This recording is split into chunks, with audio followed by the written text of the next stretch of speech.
आज जो मैं आपको कहानी सुनाने जा रहा हूँ वो एक छोटे से टाउन की लड़की की एक रियल स्टोरी है। इस लड़की को बचपन से ही स्टोरीज लिखने का शौक था।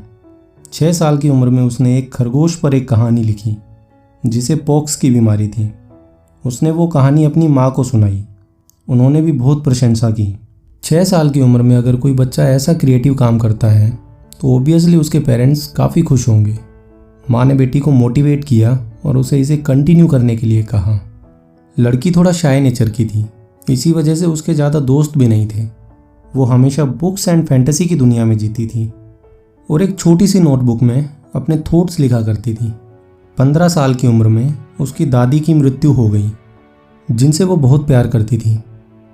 वो कहते हैं ना, जिंदगी और बुरा वक्त कभी अकेले नहीं आते।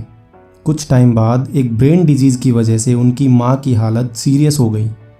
उनकी माँ की हालत दिन प्रतिदिन खराब होती जा रही थी और कुछ दिन बाद उनकी माँ का निधन हो गया। माँ के देहांत के बाद उस लड़की और उसके पिता के बीच रिश्तों में खटास आ गई।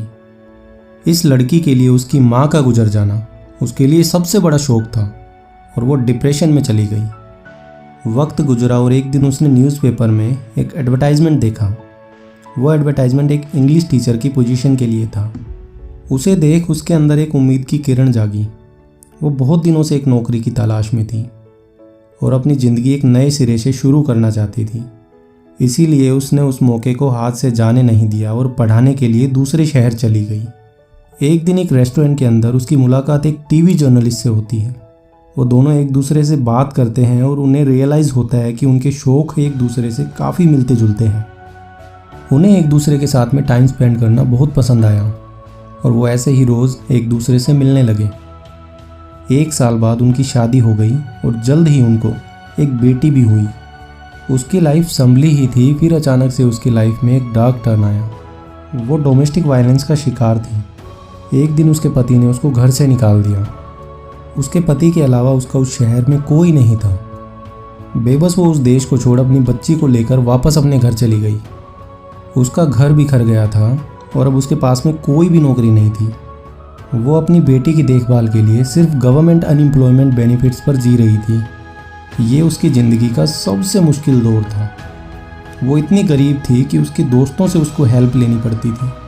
वो खुद भूखी रहती थी और अपनी बेटी को खाना खिलाती थी। इन सभी परिस्थितियों के कारण वो खुद को एक कंप्लीट फेलियर मानने लगी थी। उसे ऐसा लगने लगा था कि उसकी परेशानियां कभी ख़त्म ही नहीं होगी। उसके अंदर जीने की सारी उम्मीद खत्म हो गई थी और इसी वजह से उसने सुसाइड करने की भी कोशिश की, लेकिन उसकी बेटी ने उसे इंस्पायर किया। फिर फाइनली उसने ये डिसाइड किया कि वो वही काम करेगी जो वो सबसे बेस्ट करती है। उसने फैंटेसी नोवेल लिखने का फैसला किया। जब भी वो लिखने के लिए बैठती तो उसका दिमाग उन्हीं पुरानी बातों के अंदर जाता और इसी वजह से उसने अपना गम भुलाने के लिए ज़्यादा से ज़्यादा लिखना शुरू किया। वो अक्सर कैफ़े में जाकर अपनी बुक लिखा करती थी। हालांकि वो कैफ़े का खाना अफोर्ड नहीं करती थी, इसीलिए वो एक कॉफ़ी ऑर्डर करती ताकि कैफ़े का मालिक उसे निकाल ना दे।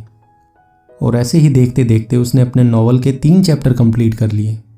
आफ्टर दैट उसने उस बुक को एक पब्लिशर को भेजी, लेकिन उसने उसे रिजेक्ट कर दिया। फिर उसने एक दूसरे पब्लिशर को अप्रोच किया, लेकिन उसने भी उस बुक को रिजेक्ट कर दिया। उसके मेल बॉक्स में एक के बाद एक रिजेक्शन लेटर भरते गए, जिससे उसका कॉन्फिडेंस लेवल डाउन होने लगा। लेकिन एक दिन ब्लूम्सबरी पब्लिशिंग कंपनी के एडिटर ने उसकी बुक को पढ़ा। एडिटर की 8 साल की बेटी भी वहीं थी। उसने बुक के फर्स्ट चैप्टर को पढ़ा तो उसे बहुत पसंद आया और वो पूरी स्टोरी पढ़ना चाहती थी। ये देख एडिटर ने बुक को पब्लिश करने की हाँ कर दी, लेकिन पब्लिशर ने उसको समझाया कि वो एक फुल टाइम जॉब ढूंढना शुरू कर दे, क्योंकि वो बच्चों के लिए ऐसी फैंटेसी नोवेल लिखकर अपना घर नहीं चला पाएगी। फाइनली जून 1997 में 31 साल की उम्र में उनकी पहली book Harry Potter in the philosophers stone की 1000 कॉपी पब्लिश हुई। जब लोगों ने उस बुक को पढ़ा तो उसकी डिमांड और तेज़ी से बढ़ने लगी। 5 महीने बाद उनकी किताब ने the Nestle Smarties book prize first prize जीता और जल्द ही जेके रोलिंग एक अनएम्प्लॉयमेंट, डिप्रेस्ड और सिंगल मदर से one of the best selling author बन गई। उनकी पहली किताब Harry Potter and the philosophers Stone अब तक की सबसे ज़्यादा बिकने वाली किताबों में से एक है। उनकी 7 बुक की सीरीज़ की दुनिया भर में 450 मिलियन से भी ज़्यादा कॉपीज़ बिक चुकी है। उनकी बुक पर बेस्ड मूवी ने अब तक 7.7 बिलियन डॉलर से भी ज़्यादा की कमाई की है। साल 2004 में एक मैगजीन ने जेके रोलिंग को पहली बिलियनर राइटर घोषित किया था। एक टाइम ऐसा था जब उसके पास कुछ भी नहीं था और उसे सुसाइड के थॉट्स आते थे। वो पहली ऐसी ऑथर है जिसने अपनी राइटिंग से बिलियनर स्टेटस अचीव किया। वो रातों रात सक्सेसफुल नहीं हुई, उन्हें बहुत सारे रिजेक्शंस और दुर्भाग्य का सामना करना पड़ा। वो भी तब जब वो अकेले अपनी बच्ची का ख्याल रख रही थी और साथ ही साथ डिप्रेशन से लड़ रही थी। इतनी अमीर और इतना फेमस होने के बावजूद भी वो कभी उस मुश्किल दौर को भुला नहीं पाई। उन्होंने इतनी चैरिटी की कि 2011 में उन्होंने अपना बिलियनर स्टेटस तक खो दिया। दोस्तों, जेके रोलिंग की कहानी हमें ये सिखाती है, हमें कड़ी मेहनत का फल ज़रूर मिलता है।